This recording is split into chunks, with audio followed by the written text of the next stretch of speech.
Ladies and gentlemen, Dana Carvey.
Oh my God, I can't live up to that.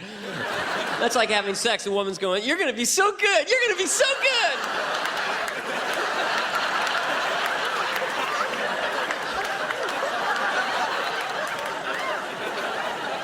Oh, hose her down and lick her either side, Saoki. Easy, but a lekande seo, ha! Well, look at that weird, that's like, I am Nomad, I am the camera from Star Trek. You must go away. Okay. Thank you for coming to my taping of my hobo special. Don't be alarmed, it's only a television show. I've taped 19 shows and it'll all be edited together, so there's no pressure on you. This show could completely suck and I wouldn't give a damn. So, you know, thank you. Thank you. If I screw anything up, a little thing called editing. So, there you have it. Well, all I can say to you folks is, fucking 49ers!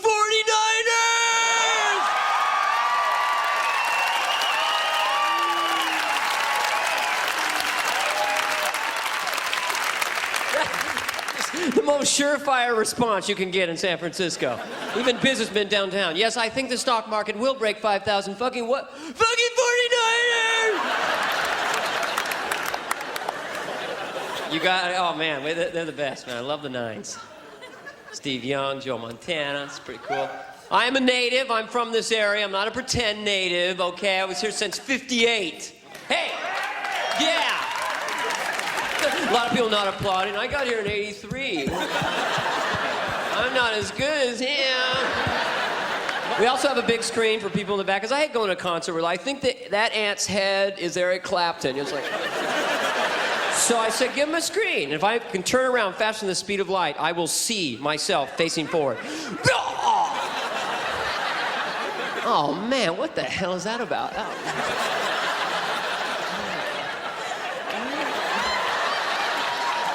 Yeah.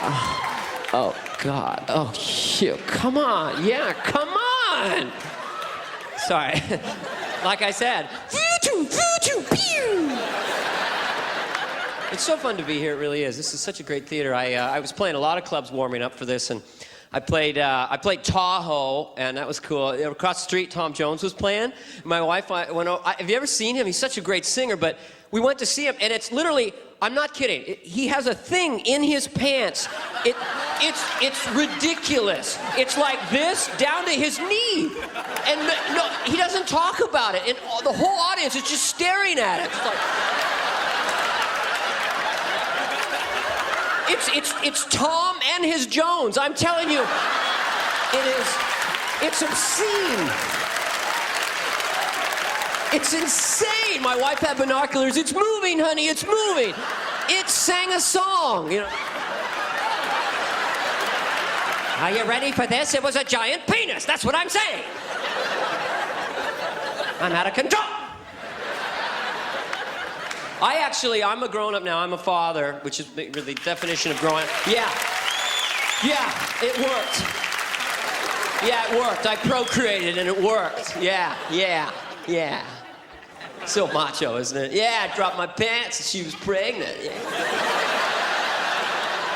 It was actually 2 years of hellish therapy. No, it went wonderfully. It really did. It was a wonderful pregnancy. Now we have our two little boys, Tom and Dex, and it's so cute around the house.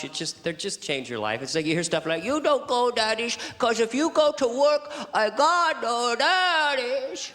And that's my wife, which is, she's a little weird, okay?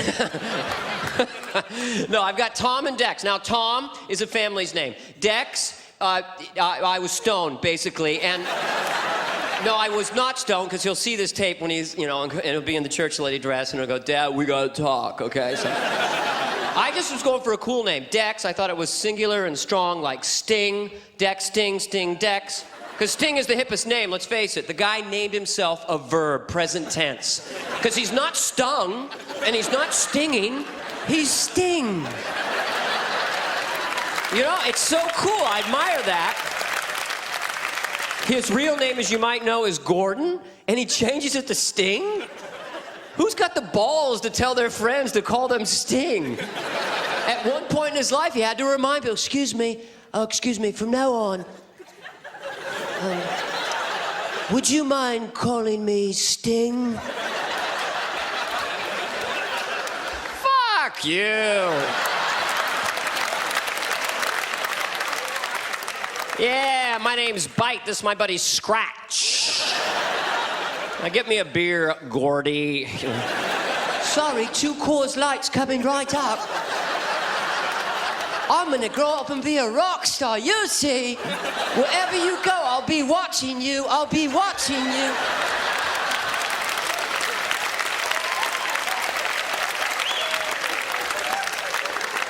This is my little Gordy Sting, little getting beer dance.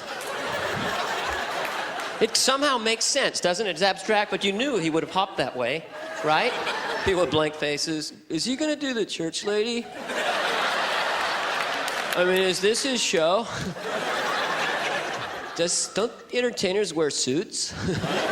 Sorry, hey, come on, the Gap had a sale, all right? All boys wear half off. Mannequins are so happy, in the windows at Sears, fishing, like, why are they so happy? I've got cotton pants, hi.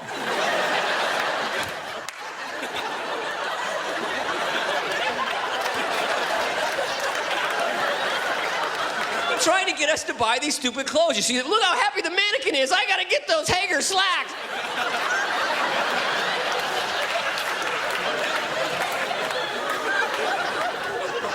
Oh my God. Oh boy. What else has happened? No, I got kids, Tom and Dex, and they're great. Oh, we haven't. Go back. Singeli sotto parero. Sorry, had a little Satan twister. We have any parents here? You guys look too fresh to be parents. Yeah? Okay. Did your 4-year-old do this? My 4-year-old will just be suddenly silly. He'll just walk across the living room just casually like this and just suddenly go, what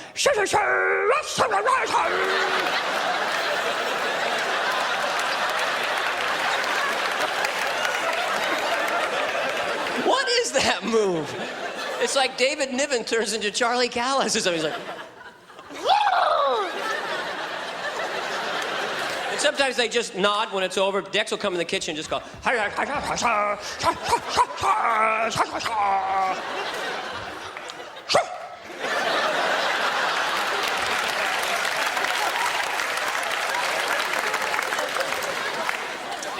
can't get over my giant image. Think of the possibilities. Tom and Dad, you know what it is about kids? I think that they can't control their impulses. They're not mean. They just can't control. Because Tom will be sitting there watching television with Dex, right? And they're watching cartoons. And little Tom is there, and Dex is here. And Dex will just suddenly, out of the blue, just go, BAM! For no apparent reason. Then just like, The 2-year-old just incoming. Oh my God, Jesus, the mouthpiece is going out.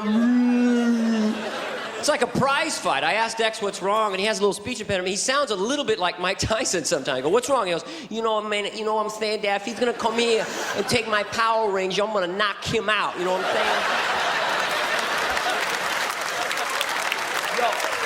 I love Mike Tyson. I love listening to him now because he got his high school equivalency in prison.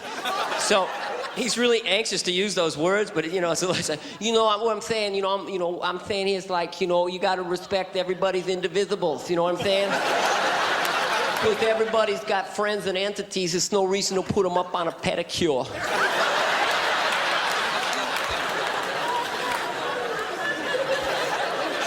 Now, I don't know if my kids are weird, but your kids have a clothes problem. My kids don't want to be clothed ever. They want to be naked all day long. They literally, you got to fight to get the clothes on. They just love being naked. So we had to bargain with them. We said, we will have naked time for you guys.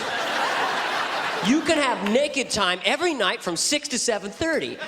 And this works. So every night, is it 6? Is it 6? Yes. And they're like, yeah!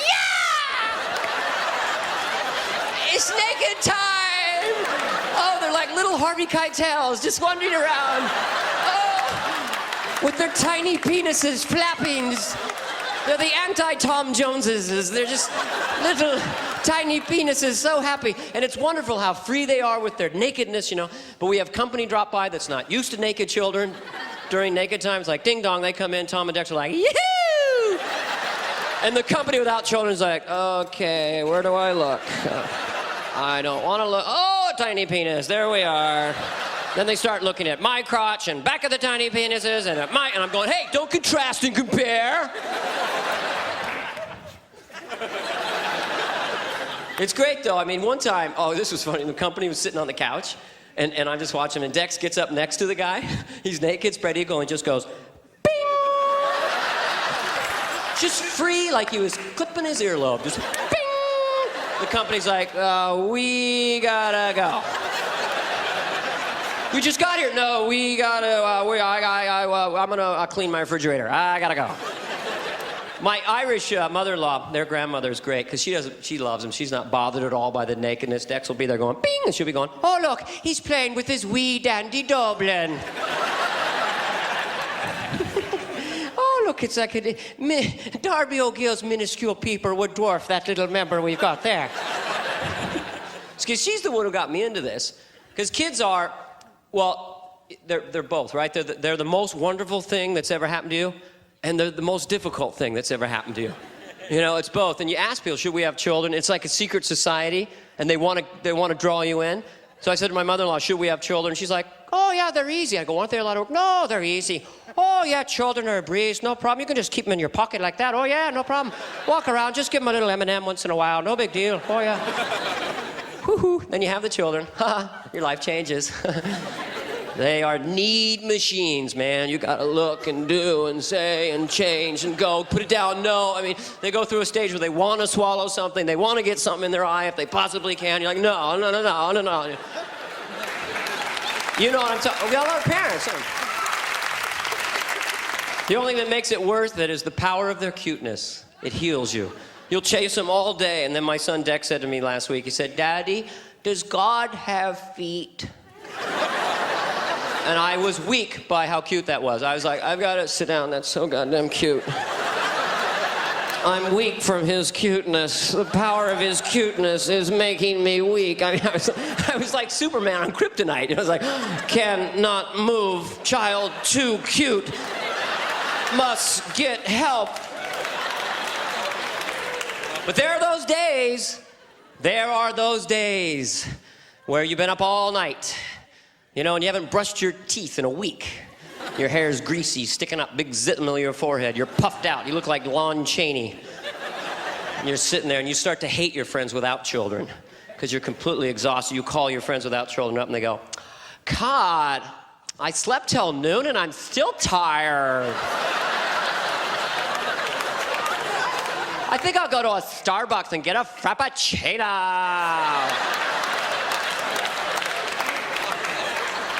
And you don't even hear them because you're chasing the kids. Put it down. No, put it down. Yeah, Frappuccino's good. No. No. It's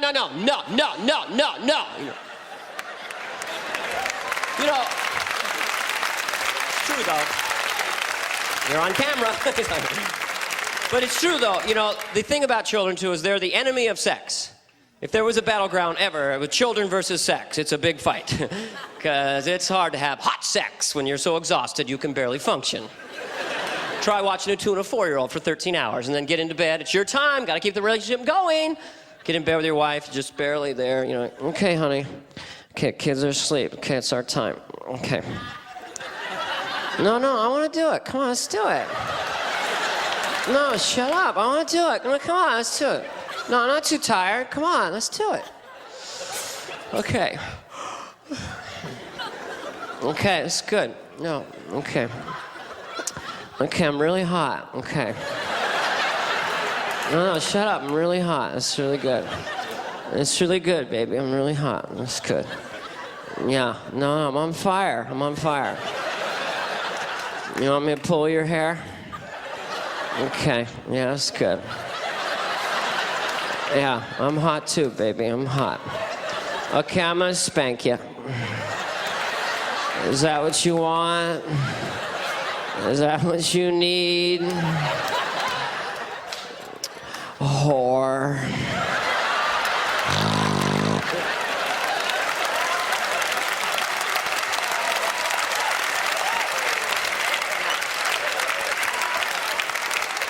For the people in the audience who aren't in the secret society, you want to know what it's like to have kids? The workload. Adopt a 100-year-old man. Adopt a 100-year-old man who needs 24-hour nursing care. And then find out, gee, my life's really changed. Imagine that scene. Wipe my ass! Put on cartoon!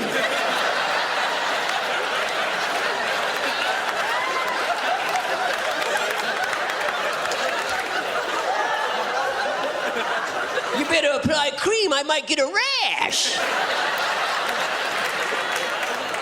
Guess what? I didn't like what you made me for breakfast. I threw it on the floor. You better feed me, I might get cranky. I had a bad dream. I want to sleep in your bed. I like to stretch out. Guess what? It's naked time. Yeah? You like it, huh?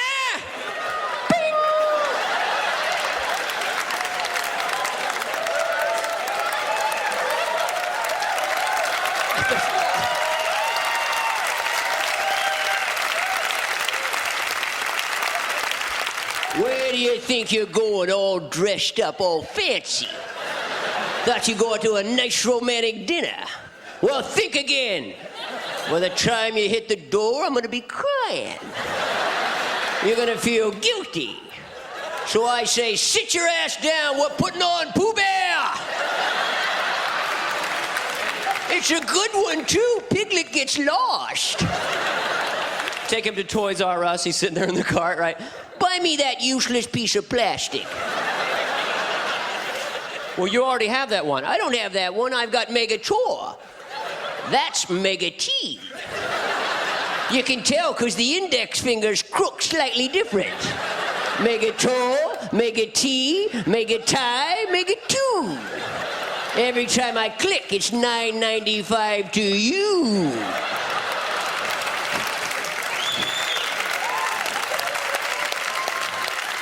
Now, buy me that useless piece of plastic or I think I feel a tantrum coming on.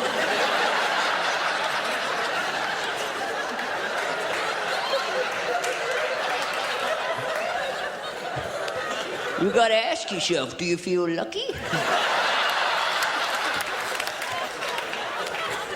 You got a choice. You got a choice. You can either pull me out of here, kicking and screaming, snot coming out of my nose, everybody looking and pointing. Look at those evil parents. I ought to report them. All he wanted was a little toy. Or you can buy me that useless piece of plastic for $9.95. Now, I'm not a betting man, but you've had 4 hours sleep in the last 3 days. So I say, pull out your visa. It's everywhere you want to be. Thank you.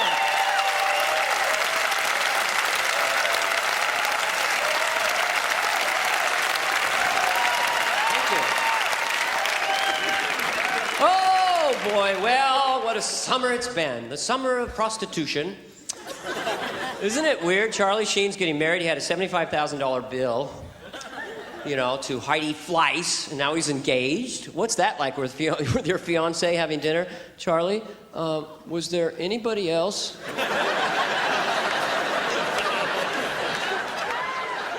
I think it should be legal, by the way. It should be legal, tax the shit out of it, and finance our deficit. Yeah. There's no victim. There's no victim. Why did they bust Hugh Grant? That was obscene. Why didn't they just say, you know, take it to Motel 6 or whatever? Why would they bust Hugh Grant? You know what I mean? And why was he in that BMW? I mean, I don't get it, but I guess it was a thrill that he might get caught. It's the only thing you could think of, like, oh, goodness my, oh me. I'm in an American BMW car in a heavily lighted area with an African-American prostitute. At any minute, an awful American policeman could come in here and catch us. Oh, I'm definitely in bunches now.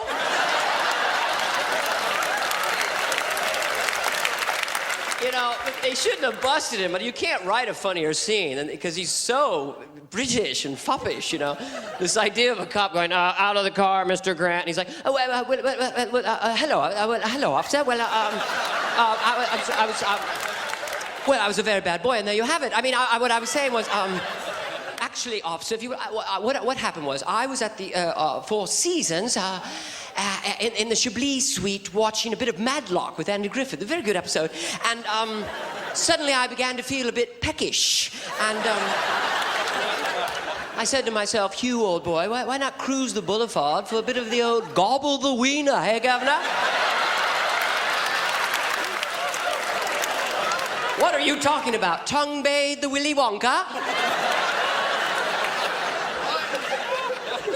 But they should have let him go.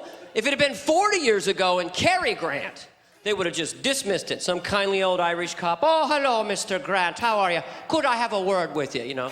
Oh, hello, Johnny. How are you? Well, hello. Just a minute, darling. I hope this is going to be brief, Johnny. This young lady was about to sit on my penis.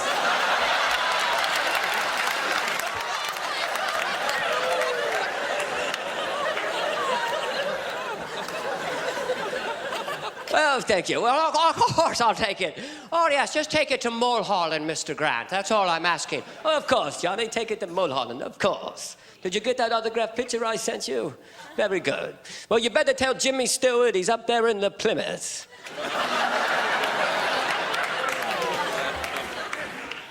Yeah. Yeah. How? Well, you know, it's, well, that's definitely a pleasurable sensation.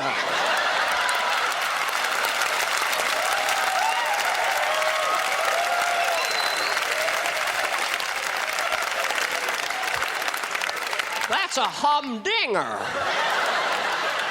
Would you mind squeezing it a bit?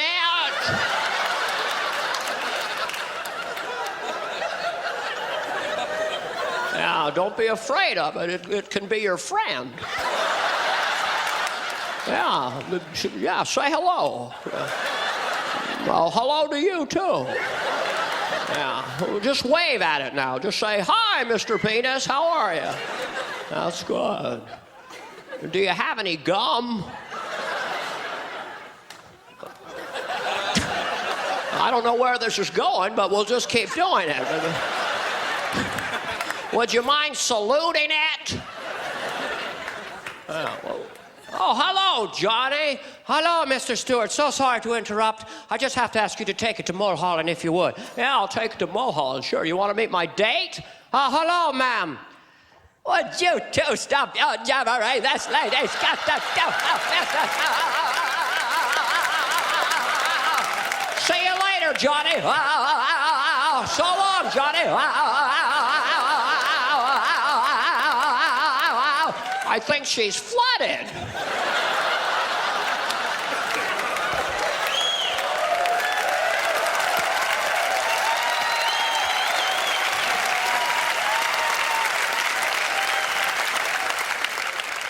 I've met some great British people in my life. I got to meet Paul McCartney. Oh, it was a thrill, being such a Beatle fan. 10 years ago, when I first got Saturday Night Live, you know, I got the call to get the job, which blew my mind. I was playing clubs here in San Francisco, and it was like amazing. So I go out to Long Island, and I'm in this mansion of the producer, Lorne Michaels, a really nice house in Long Island, and he's just a very casual guy, and he goes, Dana, tonight Paul's coming over. Like that, and I go, Paul? And he goes, Paul McCartney, be over tonight with Linda. And on the outside, I'm going, okay, cool, yeah, Paul McCartney, good. And on the inside, I'm like, I'm gonna meet a Beatle, are you shitting me?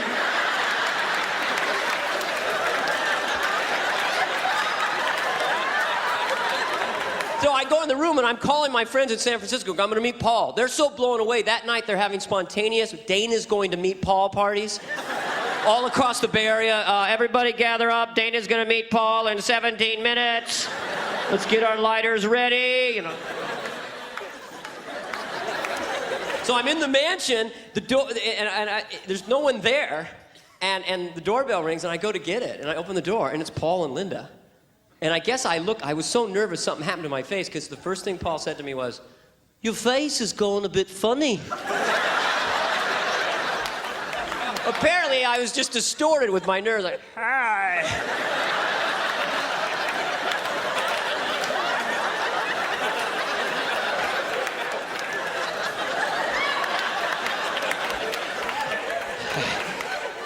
Beatle.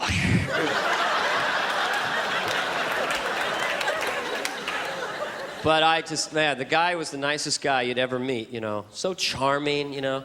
I said, Paul, how do you think your new album's going to do? And he's just a real comfortable guy. He goes, you know, Dane, they can't all be crackerjack, tippery top. You know, once in a while you make a stinkery do. I'm like, yeah, sure, okay, stinkery do. I said, can I get you a beer? And he goes, I don't think I'll have any sudsy wudsy. I think I'll stick with me hemphy doobies. A man likes to smoke a little marijuana, okay? Now, for those of you who don't know, marijuana is sort of a cannabis, and you kind of smoke and get a little tingly. That's right. I did not know that. So, I'm sitting there in this group of people, and some marijuana comes out, you know, pretty casual. And you know, Paul hands me a joint. Now, I don't advocate marijuana smoking at all for anybody here and kids and everything, but if in your life a Beatle hands you a joint, you toke. Oh, God. Suck on that, mother. Oh, good. Oh, yeah. Oh, yeah. So I'm sitting there, these people and Paul, I'm going, and I didn't know what to say. And I go, Paul, I don't know where this is going, but why can't I fill the world with silly love songs? I mean, what's wrong with that? I'd like to know. Wait a minute. Someone's knocking at the door? Do me a favor, open the door and let him in.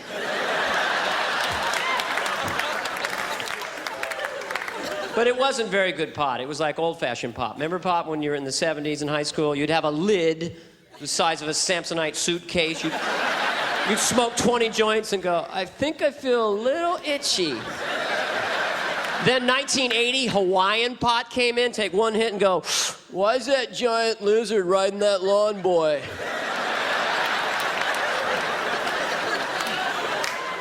I got to go to the White House. What an amazing experience that was. You know, I made fun of President Bush for 4 years, and then he invites me to the White House, you know. Hell of a nice guy. Good sport about it, you know. It was a thrill, I gotta be honest. I felt patriotic. I was in the Lincoln bedroom, and there's the Gettysburg Address, and there's a picture of George Washington, and this is, wow, you know. And I got home, all my friends wanted to know was, hey, did you do it? It's a center democracy, I know, but did you do it? I'm not gonna say whether I did it or not, but my son's middle name is Abe. Yeah, well, thank you very much. So we're there in the White House. It was cool. George and Barbara were just incredibly gracious and nice, I must say. And I got a chance to spend a little time with the president. Got to know him a little bit, you know. My wife went to bed early and Barbara went to bed, and the president and I are in this living room, you know. Had a little cigars, you know, a little brandy, just cozy, you know. He's looking at me, how you doing, Dang? Nice place, ain't it? Yeah. When you get back home, all your friends will want to know is whether you did it in the Lincoln bedroom. Happens every time. And he's sitting there, he's got the World War III phone sitting there. That secured World War III phone, and it was creepy. You expected any minute he's gonna go, "Did you hear a little ringy-dingy?" Then he goes, "You know, why don't you do your impression of me for me here right now? That'd be amusing." I'm like, "Well, I don't really want to do it. You know, come on, let's hear it. Heard it was very accurate." "Don't tell me you're not gonna do it." So I said, "All right." He goes, "Why don't you call the Secret Service guy? His name's Bob. See if he'll come in here." So I go, "All right." And I go, "Bob, come on in here." The guy walks in. The Bush is like,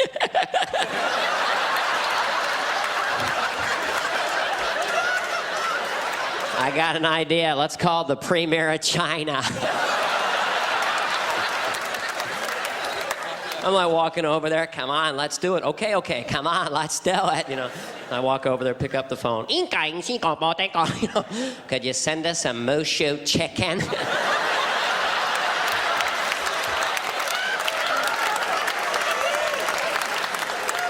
My George Bush impression was a slight exaggeration. It's like a spastic Paul Lynde, isn't it? You know, "I'm the secret square."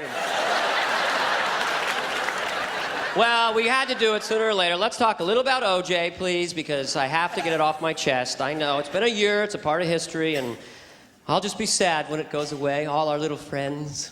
But we've all learned so much about our judicial system. Have you noticed you can't say the word judicial without sounding drunk? Have you noticed that? "Your Honor, I really believe that the judicial system..." Have you been drinking? No, not at all, just that the judicial system... Bailiff, take him out of here. "I'm not drunk, it's a judicial system. It's a judicial system."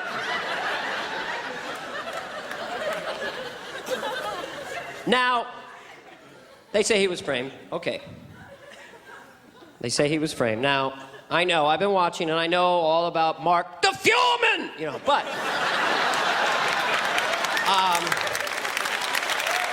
he's an idiot. But if you look at it, technically, he couldn't have acted alone. There's just too many things. Too many people would have had to have been involved, and it's hard to comprehend that spontaneous conspiracy. 5:30 a.m. at South Bundy, just someone walks up to you and says, "We're framing OJ, you in?"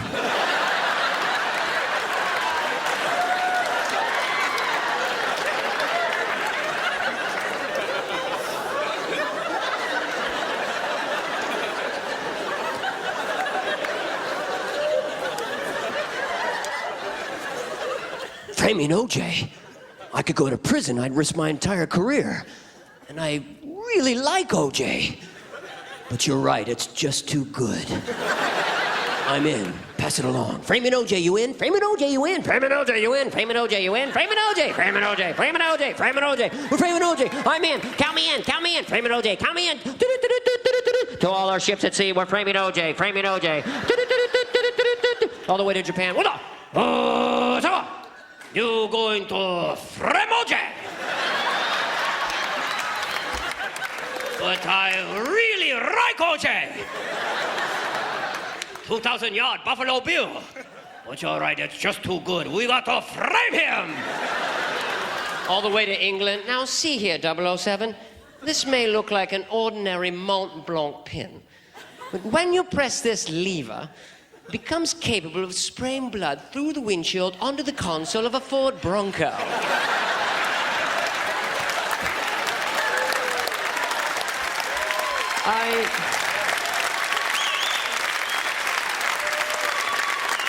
All the way to the White House. Ring, ring, you gonna frame OJ? Well, hell, I really like those Naked Gun movies. But you're right, it's just too good. I'm gonna put it at your disposal of the Marines, the Navy, the CIA, and the FBI because we have got to get that son of a bitch. Now, you know, maybe he was framed. I don't know.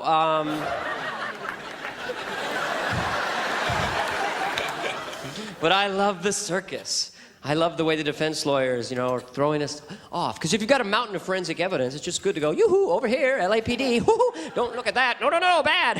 Hello, over here, hee-hee. especially F. Lee Bailey. I love it when he gets up there. Very conspiratorial, you know. He always looks down for effect. He's got these questions and this tone like, Mr. Fung, on the day you handled the bloody glove, did you shampoo your hair?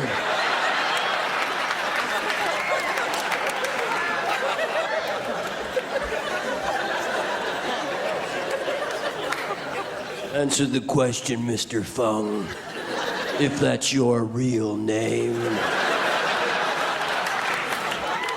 The guy's like, yes, I did shampoo my hair. Did you rinse and repeat? No. So there you were. Not rinsing and repeating, even though your bottle of Pert Plus explicitly directed you to rinse and repeat. You chose to ignore it, didn't you, Mr. Fung? What else did you ignore?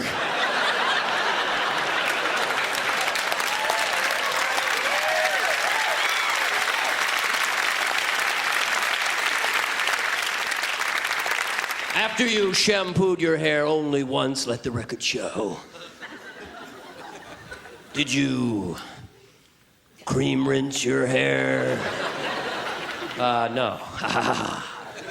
So there you were, handling important forensic evidence with dry, split ends. You make me sick. You're a disgrace to this judicial system. It's this kind of lawyering that has slowly driven Marcia Clark insane. This poor woman is just on the edge. Every day she's arguing. I just have never seen tactics quite like this. Never. In 25 years, I've never quite seen anything like it. I just... never in my life. And over there is the brilliant, creating reasonable doubt, doing what every lawyer should do, Johnny Cochran. Very bright man. Got a mountain of forensic evidence. He acts like, why are we even having a trial? So smart. I think Your Honor knows. I think Miss Clark knows. I think the American people know that we're dealing with an innocent man. I think that's clear. A case closed. That being said, I'd like to play some jazz trumpet for Your Honor.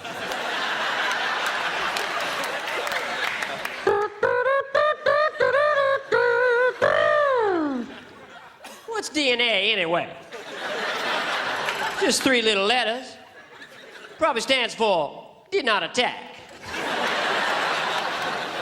Marcia Clark's over there. Should I cut my bangs? Should I cut my bangs? I'm gonna cut my bangs. I swear to God, I'll cut my bangs. I'll cut my bangs. Nobody move or I'll cut my bangs. I will cut my bangs. God damn it, I will cut my bangs. The more uptight she gets, the cooler Cochran gets. I think Miss Clark's having a bad hair day. I think that's clear. And when he wants to manipulate Ito, he's brilliant. I think Your Honor's wise, and I think your decision's wise. I think that's clear. Your Honor's a wise man. Your Honor's a handsome man. Your Honor's a gorgeous man. If I was a gay man, I want to have sex with Your Honor. We could have naked time.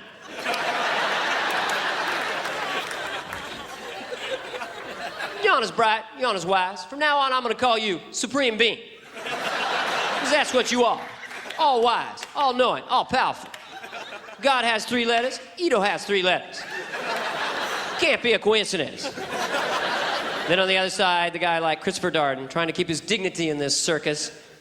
He's a cool guy, you know, and he gets really mad and he talks so soft, and the veins are popping out the side of his head. He's like, I think Your Honor knows that we're going to file a petition in the state Supreme Court after this case is concluded for these tactics, and I think Your Honor knows. I think it's clear. And you just know he goes home and goes, motherfucker!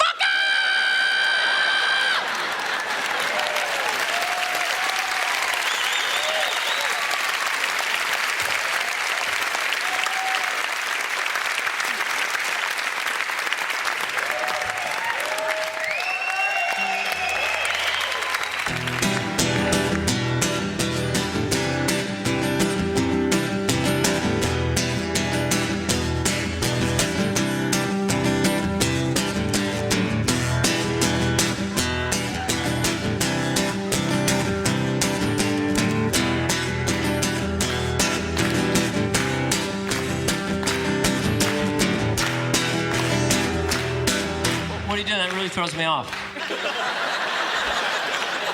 What are we trying to do?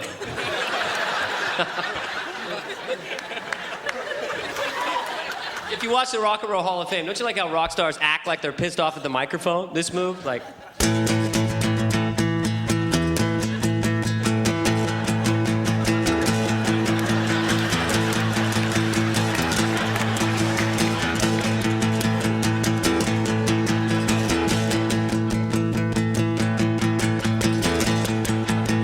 She said my letter, fuck you. I was like when guitar players switch chords and act surprised, like it's a magic trick or something. Make you think it's cool.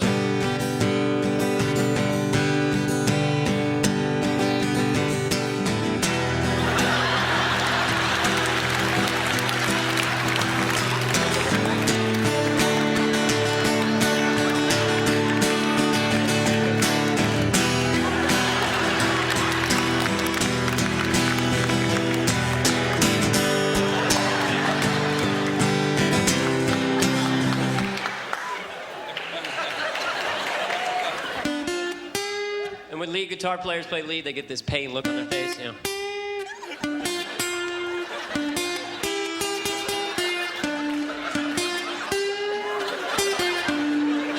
They look like a dog scraping its butt on the driveway.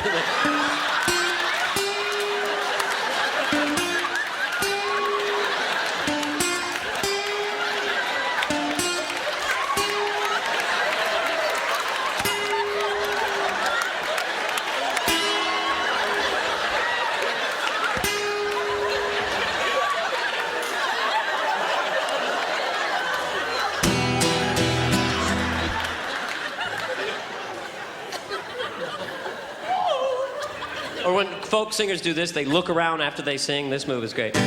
She's my lady.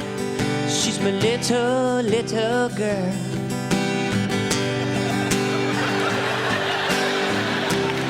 What the hell are they looking at, man? What's over there? Come on, what's going on? Yeah, do it again, whore. Yeah. Oh, shut up, Jimmy. I'll strap on my Oscar and I'll do you. The Revenge of Kate. Isn't that amazing? Ladies up there going, please don't do that. Okay, here we go.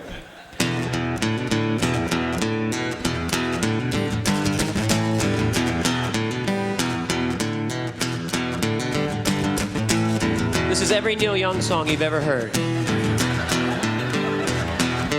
Dead dog lying in the ditch, cigarette smoker has an itch.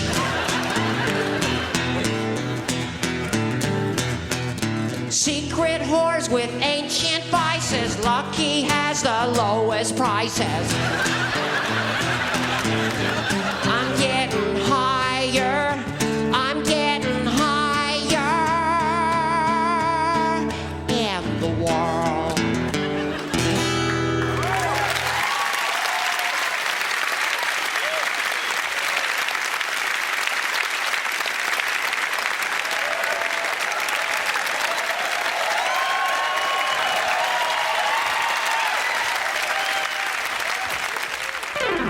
Remember when the cat would wander around the piano at night and scare the shit out of the entire family?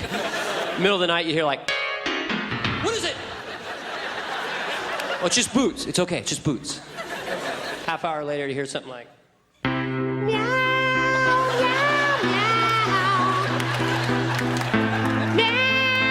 meow, meow, meow. And it sounded really good. Wasn't that weird?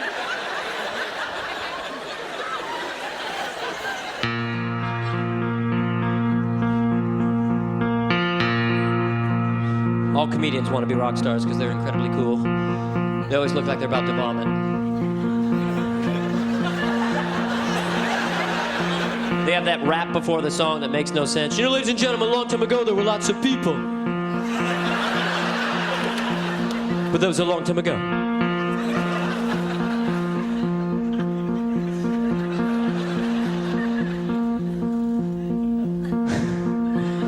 Then they start to sing these incredibly trite lyrics. Don't you feel like a lot of balladeers, it's like they're making them up as they go along, aren't they? I mean, it's like anyone could write these lyrics. Like, she's cold as ice.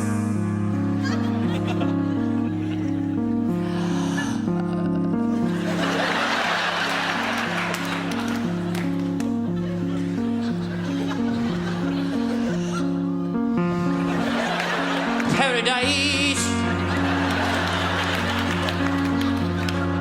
and the feeling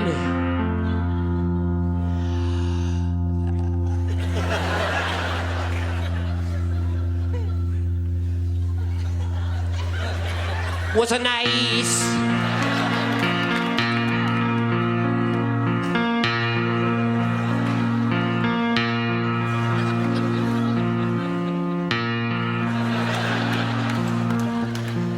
There's a lady I know.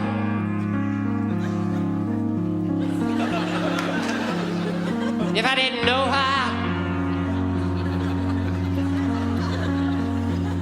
she'd be the lady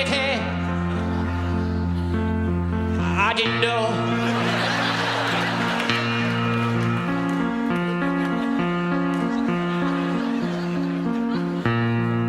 My lady, she went downtown. She bought some broccoli.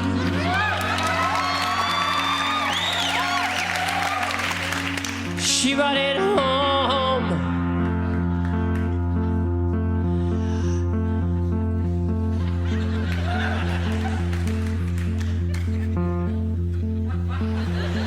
She's chopping broccoli. Chopping broccoli. Chopping broccoli. Choppa bagala, choppa bagala, choppa bagala. She choppa bagala, she choppa bagala, she choppa bagala. She choppin', she choppin', she choppin', she choppin', she choppin', bagala. She choppin' really.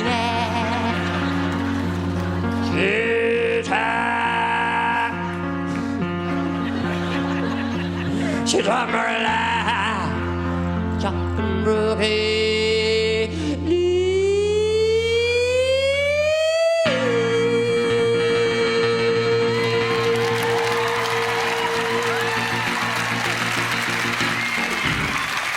Thank you, you guys have been great. Good night.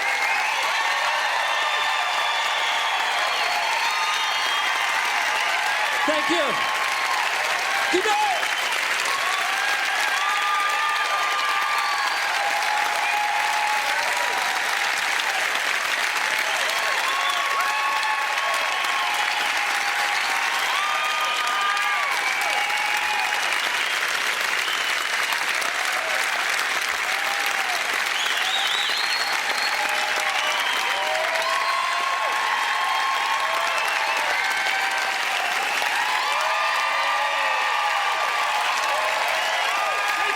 Hi, Mom. I just want to do a few more things because tape is cheap. You got to understand, please don't be shocked what I'm about to do because I'll just do the sick stuff now. It's the late show. But not graphic. Don't worry, ma'am. Not graphic. My hair. See, I'm a comedian, and I do impressions, and my friends like to hear sick stuff. So I get around with my other comedian friends, and they go, well, what would it, come on, what if that character had sex with that character, right? Folks, it means nothing. Don't try to, there's no meaning to it. It's not politically correct. It's just madness, okay? So just let yourself go. It's just comedians in the middle of the night, drunk and stoned.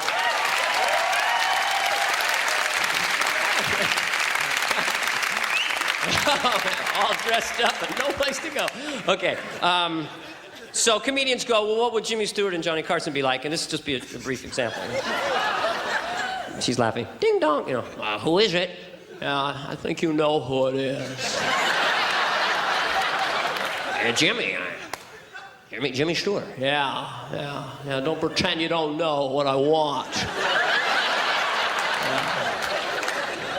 Come on in, Jimmy. Come on in. Would you like a cocktail? Yeah, that'll loosen the pump. Would you like me to put the red teddy on? Yeah, I like it. When I'm yanking on your hair, it just shimmies real nice. Okay, it's meant to get that response, but I'll keep going and wear you down. You may or may not see this on Hobo. You don't know. But you can say he did this real weird thing the show I came to. Now, the one that kills my friends the most, that call me at home like Gary Shandling, is Burt Lancaster and Kirk Douglas having sex, okay? Because they're the most macho guys, and it just seems bizarre. It's not too graphic, don't worry. But John Lovitz, I've done it while he was driving. He almost crashed the car. He's thrown up in a parking garage for a half hour once because I did it, so here it goes. Just let it go and relax. I want you inside me, and I need you inside me. I'll take it easy. Don't rush me. Take it easy. But I want you, and I need you. All right. Okay. I'm inside you. Doesn't mean we're gay, just two men having fun. I want to move, and I like to move. I'm telling you can't move, but I like to move. I'm telling you can't move. I only got so much play down there, son. You keep bucking around like that, I gotta pull out and splooge all over your backside.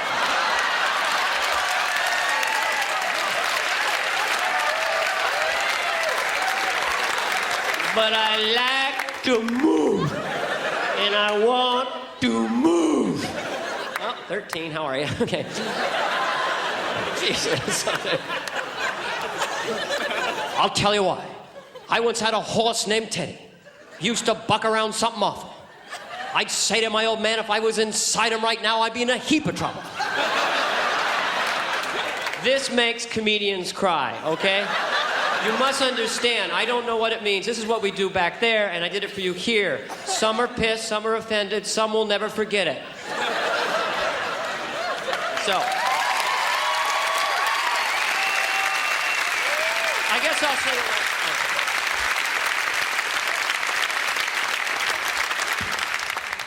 Sing a little song. Sing.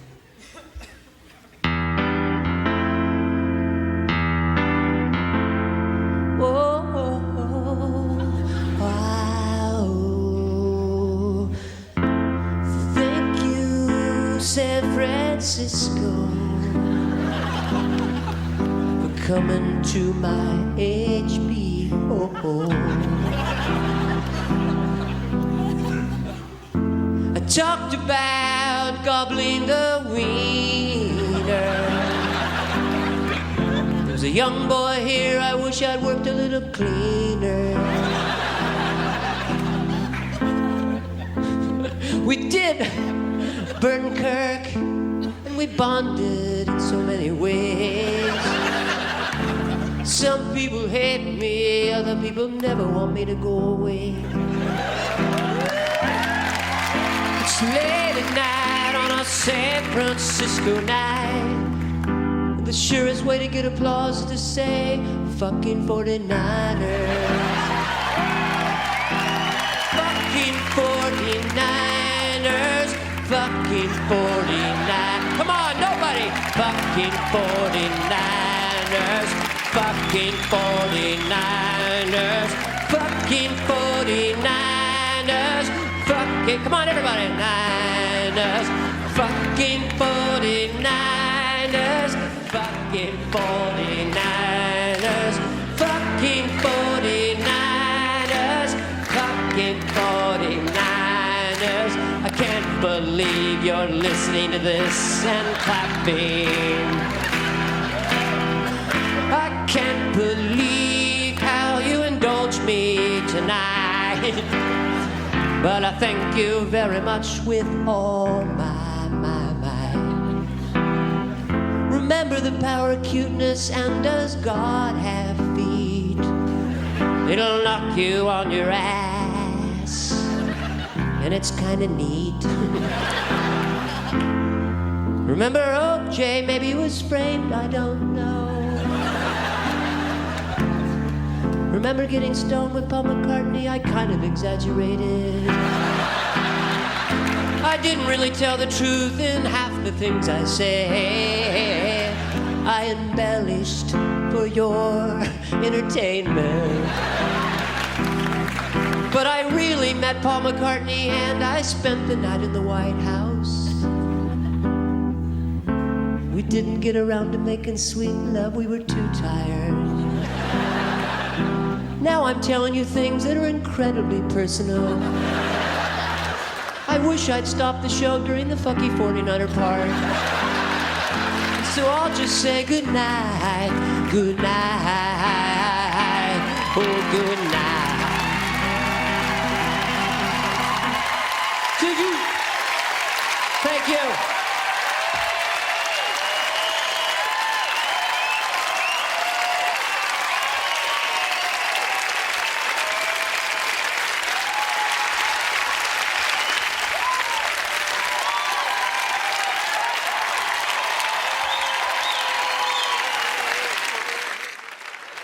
When did he go insane?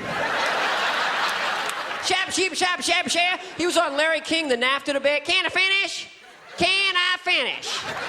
No one was talking but him for 20 minutes. Can I finish? Can I finish? Can I finish? Can I finish? Sheba, shaba, sheba, shaba, sheba, shaba, shab. Shabba, shab. A sheba, shab. A sheba, she, shab, shabba, she, shab.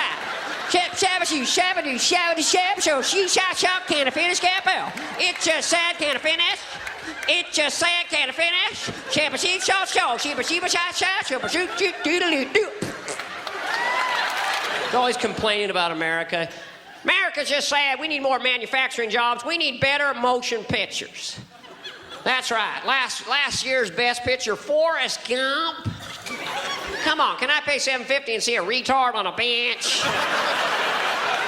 Does anybody know what stupid is as stupid does means? If you do, you're probably a retard. Get on a bench.